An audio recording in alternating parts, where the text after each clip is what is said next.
Hello everyone and hello Ordis. This is Rexer of the YouTube channel and Twitch channel NotQuiteThereGaming, bringing you another Warframe video.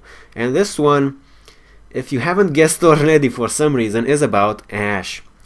Well, actually, maybe you confused him with Scorpion. And really, first thing I really want to tell you, I so wish they would replace Ash's teleportability with a grappling hook. And I mean, they don't have to put in the soundbite for "get over here" in the game. I understand that's probably copyrighted. I can do that myself every time I cast it, but I really wish they would replace teleport with a grappling hook. I'm just saying.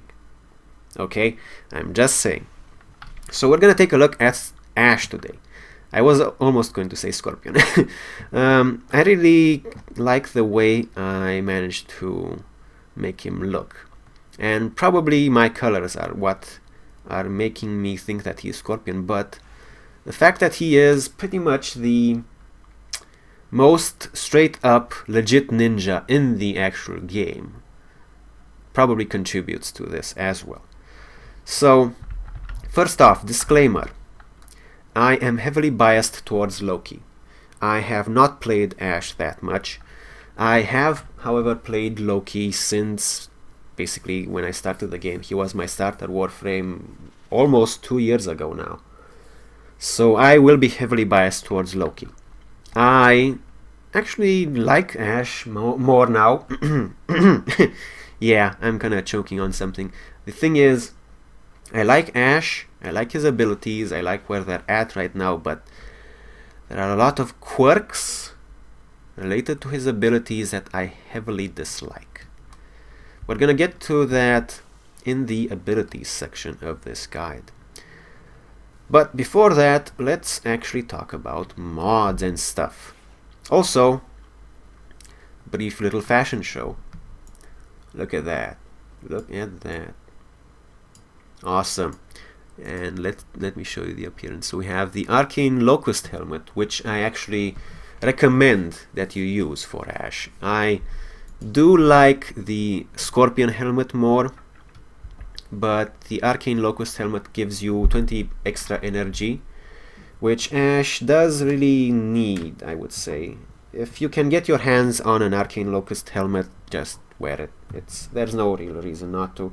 If you find a good color scheme for it, it's not that bad looking. We have the Ash Immortal skin, we have the Noble Animation set, because Ash gives no shits. And Harkonar everything. Harkonar everything, because Harkonar everything rocks. Okay. On to the mods. I actually have 2 builds I want to show you, so be warned of that. Don't look at just one and then skip the other, because they're both very important. Okay, we have build number 1. This one you only really need to repolarize your aura slot. Again, you will have links to as tight as possible Forma builds in the description of this video. Excuse me. And this one is the 1 Forma build. I do have 2 Forma because the other build requires 2 Forma. So let me tell you about this thing. We have Energy Siphon, because Ash really benefits a lot from energy regeneration, like a lot. Ash can do damage or he can do invisibility only, but he benefits a lot from energy regeneration in both cases. So I really recommend that you take Energy Siphon as your aura. We have Intensify, and we have Transient Fortitude. I do apologize, Transient Fortitude is not leveled up fully. I do have the power cores, but I don't have the credits. All those archering mods have really dried up my credit pool. So this build is designed for maximum Transient Fortitude. If you can get it that far, that is the ideal situation. So I chose Transient Fortitude instead of heavy Blind Rage, because I want to have 75% maximum power efficiency in order to, well, basically spam Blade Storm. Honestly, just spam Bladestorm. We're gonna get into what the power duration means for invisibility later in the abilities section. Actually, we have stretch and we have overextend. The power strength deficit for overextend is mitigated by Transient Fortitude at full strength, and then you get the bonus of Intensify almost fully. I think you get like 25% left over from Intensify. Bladestorm is more than enough to kill regular mobs, like everything you find on the star map that isn't deep survival or deep defense. It should be enough with this setup. I really like the maximum range for Bladestorm and other skills because, well, there is a certain map. I do apologize for exiting that screen, but there is a certain map. I don't remember the name of it. It's on Pluto, and it's called Cerberus. Now, someone recommended to me that this is a good leveling map, and it's true, it's a great leveling map. It's especially good for Ashe. It is one huge map tile which circumvents some of the limitations of Bladestorm.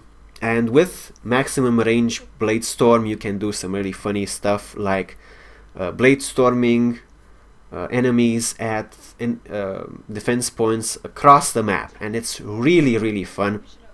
And once you get past level 10 and get access to Bladestorm, it's really easy to level Ashe on this map if you prioritize getting good power efficiency and good range on Bladestorm. Okay, let's dash our way back to the mod screen. So we have some power strength, we have maximum range, we have maximized power efficiency, and the last two mod slots aren't really that important in this particular build. We have redirection because I like the fact that shields regenerate, and Bladestorm gives you the opportunity to regenerate a little bit of shields, not that much because it's a fast skill. And I like enemy sense because I always like enemy sense, enemy radar effects. And that is especially useful in this build because it's going to have really short duration invisibility. You're not really going to have any invisibility, so you need to be able to react to, you need to be able to not react to enemies, you need to be able to have actions ready preemptively to what enemies are going to be doing. But this is a really, really fun build. When you are not constricted by small map tiles, just spamming Bladestorm is so much fun. Ashe needs no weapons. Like it's a joy, really. I like this build the most. But if you are more damage oriented, I also suggest this build. This is the build that I required to Forma for. We have enemy radar as the aura. You can replace it with Energy Siphon if you want, or corrosive projection. We have again Intensify and Transient Fortitude, planned to be maxed out Transient Fortitude. We have just stretch, and we have the full complement of power duration mods. We have narrow-minded, who is just offset by stretch in this case. We have continuity, and we have constitution, and again maximized power efficiency. This all ties into Bladestorm, and I really heavily base both builds on Bladestorm. This one tries to boost the damage potential of Bladestorm a little more and forgoes the range. It also has better duration on your invisibility, on your smoke screen. Okay, so one last thing before I let the more experienced of you go. It is said on the wiki, but I need to underline this. If you're playing Ashe, 100,000,000,000% get Carrier as your sentinel, because while you are in Bladestorm mode, Carrier will still vacuum everything from the ground, especially and most importantly energy pickups. So you will be able to get your investment back from Bladestorm during Bladestorm if you have carrier, almost 100% of the time. Of course, it only applies to you, not the clones that Bladestorm spawns, so there's a chance it might not get an energy orb that is dropped. But still, this heavily favors spamming Bladestorm. It really helps a lot. So if you're playing Ashe, 100,000,000,000% recommend getting carrier as your sentinel. Now, if you're a more experienced player, this is the part where if you wanna stop watching, that's fine. I will go into Ashe's abilities and what I think about them and all the quirks and all that stuff. And it's really kind of fun and really disappointing at the same time. So let's have a look, shall we? We have Shuriken, Smokescreen, Teleport, and Blade Storm. Now, first off, Shuriken. It really kind of sucked, and back when we had to choose which abilities we slotted in the mods for our Warframes, Shuriken was frequently cut. But now we don't have that problem anymore, so we can have Ashe's full complement of skills. Shuriken is not that bad these days. You get 2 Shurikens, 500 damage each, and a guaranteed bleed proc from each. So that's pretty good. That's pretty good damage, actually.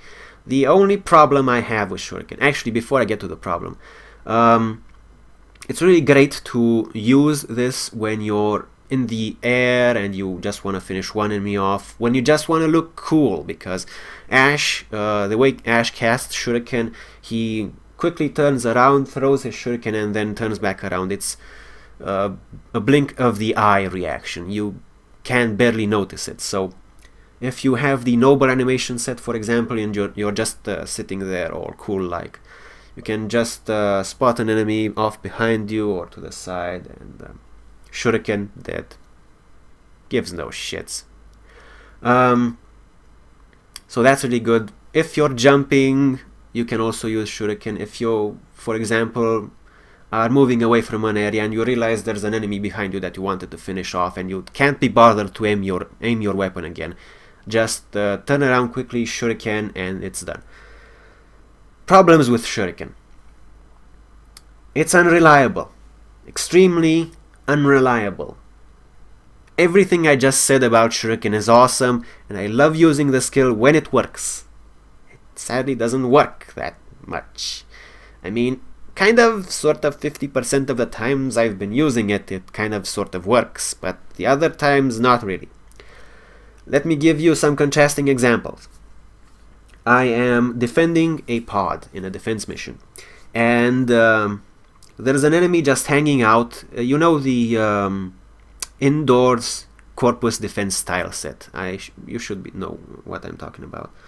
There are the there's the upper level above the pod, and you have the stairs leading up there, and enemies sometimes just choose to hang out on the upper level and not come down to attack the pod, and that holds up the waves. So there's an enemy hanging out on the upper level. There's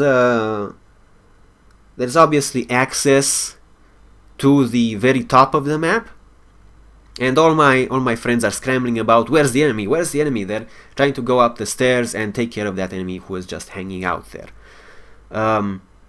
So I'm Ashe. I'm just sitting on something, on some boxes, and because I have enemy sense, I know that the enemy is up there. I just look up, throw a Shuriken. The Shuriken passes by the enemy, homes in on them after passing the edge of the upper level, nails them in the face, and they're dead, and I didn't even have to move. Like, I was so contemptuously standing on those boxes, I just didn't give any shits. Like, generally Ashe is so cool, he gives no shits about any enemies, and Shuriken, when properly working, just adds to that a lot. When it doesn't work, you can try to Shuriken someone in the face 5 meters from you, and the Shuriken will go forward, then veer off wildly into nothingness and do no damage, and the enemy will just come right at you and just start attacking, because I don't know why the hell it didn't hit by shuriken. Fuck. It's so annoying. Other times you will throw a shuriken and it can be identified that the shuriken will try to home in on another enemy that is closer but is through a wall. And that's funky too, but I guess I can understand that. In situations where the enemy is right in front of you and shuriken just veer off into nothingness, that I can't understand. Sometimes you shuriken and you accidentally hit someone's kubro. Sometimes you shuriken and you accidentally hit the wall. The pathing on these shuriken is not ideal. Moving on. Smokescreen. Smokescreen is a decent ability. It's a decent invisibility ability. I'm trying to basically not get to the part where I say it sucks compared to Loki's invisibility. Whoops, I just said it. So Smokescreen kind of sucks compared to Loki's invisibility. And if you're still with me, the reason that it sucks compared to Loki's invisibility is because you cannot cast it while in the air. I know it sounds weird, right? Well, the thing is that my preferred casting stance is while front flipping. Why is that? Because it leaves you less vulnerable to enemy attacks. And the main problem, the main weakness of using invisibility as your defensive ability, as your defensive option, as your defensive catch-all, is when you need to recast invisibility, you have a window of vulnerability. Bladestorm's window of vulnerability is, to use a fancy word, exacerbated by having to also stand still at the same time. Now you can mitigate this somewhat by trying to roll first and then you cast it while you're rolling, so you have a little bit of movement. The enemies don't know exactly where you can't exactly pinpoint you because you were standing there just a moment ago as well. You can slide and then cast Smokescreen out of the slide, but it really hurts me a lot that you can't cast Smokescreen while in the air. And I get it out of an animation perspective. The smoke bomb that Ash drops needs to hit something, so it needs to hit the ground when he throws it. But as a mechanics standpoint, from a mechanics standpoint and from a usability standpoint, I really don't like the fact that you have to be on the ground when Smokescreen is cast. Also, Smokescreen,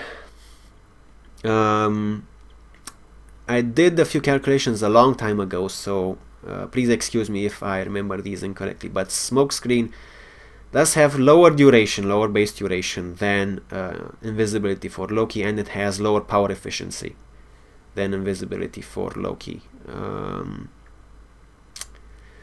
So the fact that it has lower duration means that you have that vulnerability window more often, and the fact that you can't recast it while in the air means that your vulnerability window will be more severe. So those are the reasons why I can't really recommend Ash as a primary invisibility only Warframe. I do have a really much older guide for Loki for an invisibility only build. If you want to build Ash for invisibility only, you can try having a look at that. I recommend taking Equilibrium among other things, of course, every power duration enhancing mod. I don't know if I can recommend taking Fleeting Expertise in that case for Ash, but you can work something out. I still prefer my hybrid build for Loki or my invisibility only build for Loki if I want to go invisibility only. But the second build I showed you, excuse me, the second build I showed you does have a 14-second length Smokescreen, so that's kind of good. That's usable.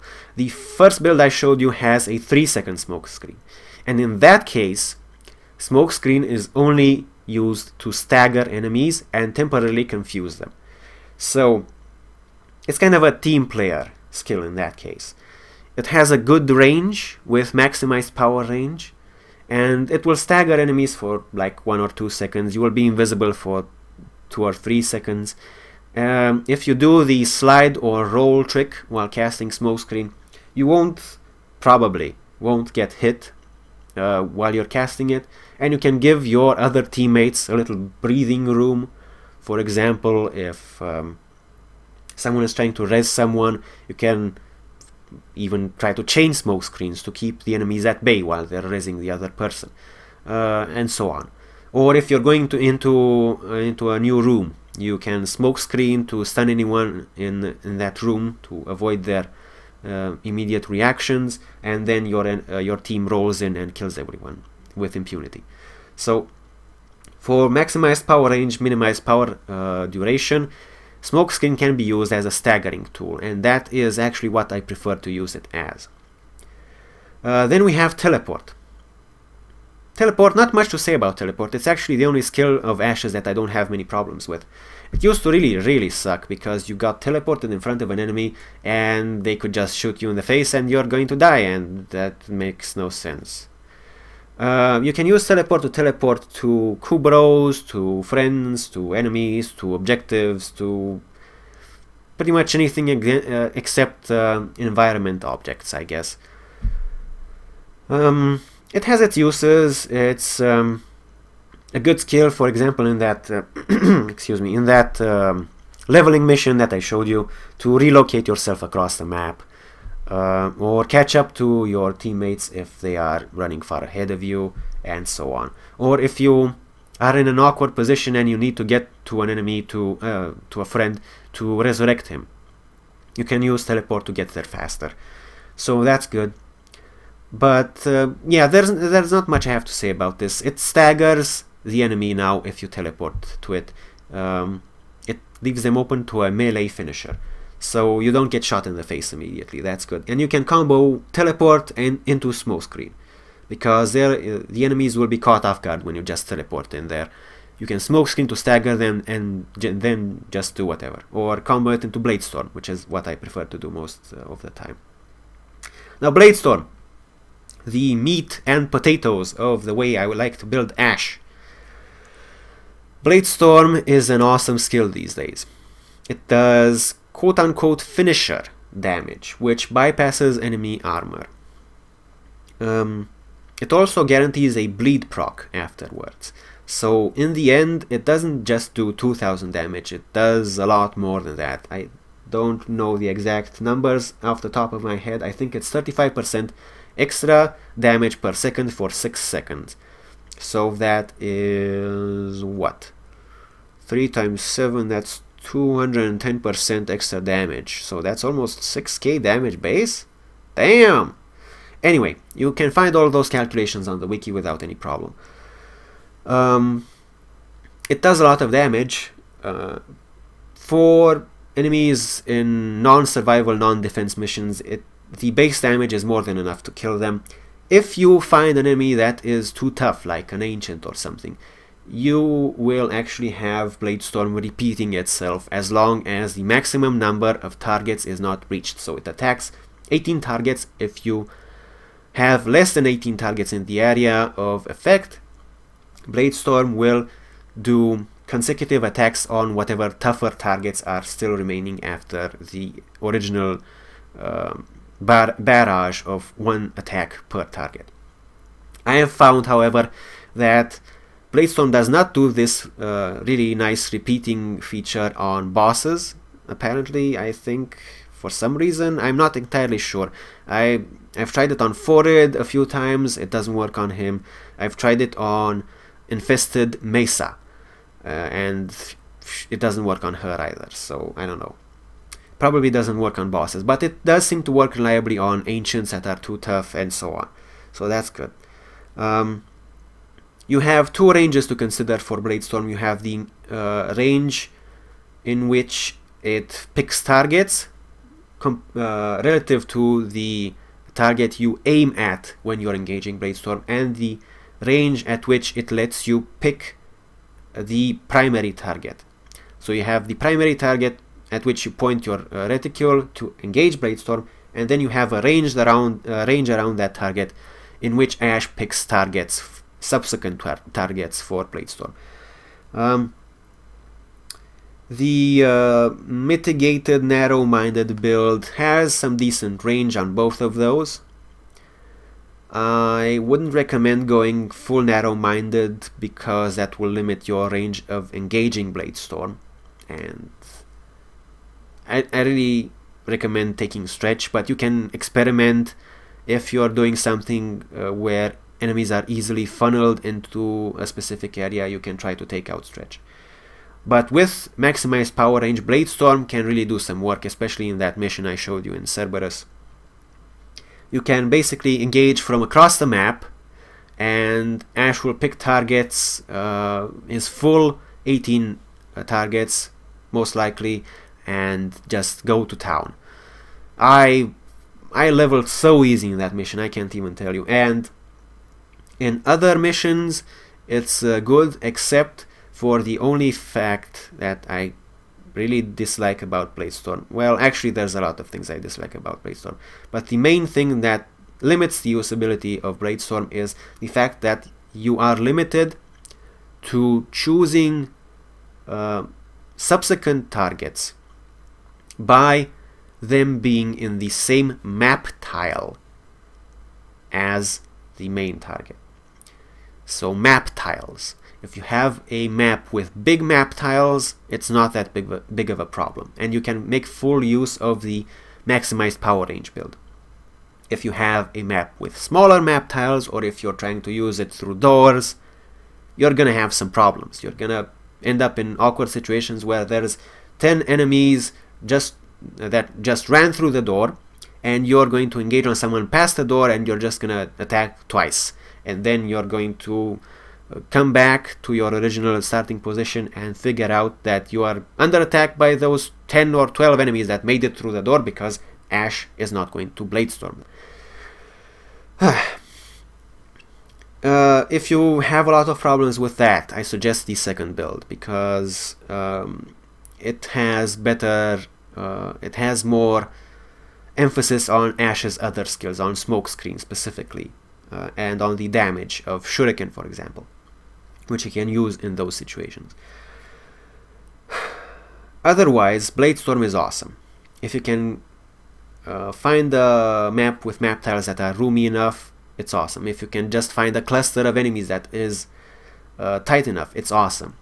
You can just park your cool ninja ass on some crates, looking all don't give any shits about anything in this map, like completely cool, no cares in the world, and just look over the map, and once in a while look at an enemy, engage Bladestorm. Look at an enemy, engage Bladestorm. Look at an enemy, engage Bladestorm. And then at the end of the map, you get most kills and most damage and least damage taken. That is what I really like about Ash right now. He is just a badass. And I can totally see, also through his visual style, why people really love him. But again, I do not recommend taking him as your primary invisibility focused Warframe. Of course, he has better health, better shields, he has weaker energy. You can do something with that. You can totally try and do something with that. There's no reason why you can't. I mean, if you have limited slots and you just have Ash, there is no reason why you couldn't rely on Ash for your primary invisibility focused Warframe. But if you have access to Loki, or Loki Prime especially, I recommend those instead if you want to go full invisibility. Some other things I need to tell you about Bladestorm. This is the bitch section. Bladestorm. If you are not the host, Bladestorm's animations are very jarring. You will see yourself attacking air, you will see yourself attacking walls, you will see yourself slashing at crates, you will see yourself slashing at dead enemies, you will see yourself in all sorts of weird positions that, well, frankly aren't the fun kind. and secondly make no sense. It's very jarring to your, or let's not generalize and say it's very jarring to my pacing of playing the game. You also have absolutely no idea when Bladestorm is going to end, because there's no telling if someone will kill one of your marked targets. You can't count to 18 that fast, especially since Bladestorm spawns 2 extra clones which will also attack enemies. And yeah, you can't tell when Bladestorm is going to end. Also, when Bladestorm ends, you're going to have about a brief 1 or 2 second window where you just can't really do anything, because A, you didn't know it was ending, but more importantly, B, it just happens. It just happened. It nails you to the ground almost. You're just going to sit there because it needs to process the fact that Bladestorm has ended. I don't think it's a hard-coded ability delay. I think it's just the game being slow on the uptake. It gets worse if you are not the host. Again, it gets worse if you're not the host. So if you are Bladestorming from a position where you might be vulnerable to enemy attack, think twice about it, because when you're going to come out of Bladestorm, even though you're invulnerable during Bladestorm, you are probably going to get shot in the face a lot. And you can try to spam smoke screen, but you're still going to have like 1 second duration in which the enemies will be able to acquire you as a target and get a few shots off. You can try to smoke screen, you can try to spam rolling. I don't know if that is really something that I would rate as a fix. It's really finicky. Another thing on along those lines, when you come out of Bladestorm, you might be surprised by the fact that some enemies are now occupying the position at which you were previously. So that exacerbates the problem, to use that word again, of you coming out of Bladestorm right in the middle of a pack of enemies. So if you engage Bladestorm, you want to be somewhere where enemies will not be once you're done, hopefully. If not, then at least choose a position of least vulnerability available to you. And now we're gonna get into some bugs. Often, I would dare to say often, when you're coming out of Bladestorm, you will find yourself in the ground. Sometimes, if the ground is not sufficiently thick enough, you will find yourself below the ground. In certain maps, that means you are going to fall through some walkways onto the lower level of the map. That's kind of fine. It messes up with your time, with your flow of the map, but that's fine. Other times you will just fall through the map. In some maps you will get reset at that point. In my experience with the latest event survival mission, I just kept falling. Yeah, that is not pleasant. So Bladestorm still has a few bugs with it, and it still has some details to iron out. Good thing is you can use it while in the air, so that's kind of cool. Also, see every bit of me gushing over how awesome Bladestorm is from earlier. Also, again, I underline the fact that you should take carrier for Bladestorm, because it will suck up energy orbs and it will subsidize the cost of Bladestorm. I think that about does it for Ash for now. I do apologize if you are an experienced Ash player and you think that this is kind of a basic guide for Ash. It's true, I haven't played Ash that much, but I have a lot of fun with Ash's Bladestorm spamming, basically. Even with smokescreen as a staggering tool, even with smokescreen as an invisibility. Ash really looks very cool, and I would also like to cover briefly the section of weapon synergy with Ash. So you will also find this on the wiki. I don't like to repeat things from the wiki. You will get increased damage to Bladestorm for melee combo points or melee combo multipliers. You will build melee combo multiplier while using Bladestorm. So pick a weapon that you like for that. I can't really tell you much about melee 2.0. It's not my thing. Otherwise, Ash really does well for picking, for killing groups of targets that are not close together if you're using the maximized power range Bladestorm. So when you're picking weapons, try to pick something that, one weapon that does really good damage versus a single target, and one weapon that either has piercing to take care of the enemies that come through doors and such, or has an area of effect attack to take care of enemies that are closer together. If you're taking the build that has closer range for Bladestorm, just take a piercing weapon and a single target weapon, whichever you prefer. I still like Despair and Boltor Prime. Boltor Prime, Despair and Ogress are my go-tos. So yeah, that's pretty much it. All I have to say for Ash right now. I hope I didn't miss anything. I do have the nagging feeling that I did miss something. I did mention the Arcane Locust helmet. You should give that a go. Oh! Ash does actually not require weapons. He does not give any shits about anything. You can play Ash as a completely ability damage Warframe. He does not care. He does not care. You can take weapons to level up on every single slot, and Sentinel that you need to level, or a Kubra, or whatever.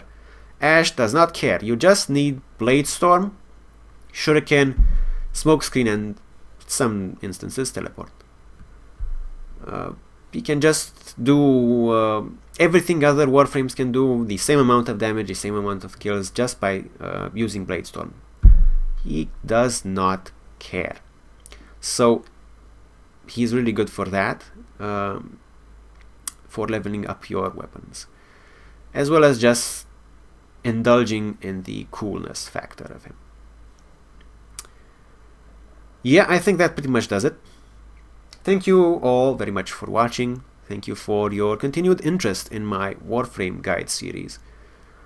This has been Rexer of the YouTube channel and Twitch channel, NotQuiteThereGaming, signing off.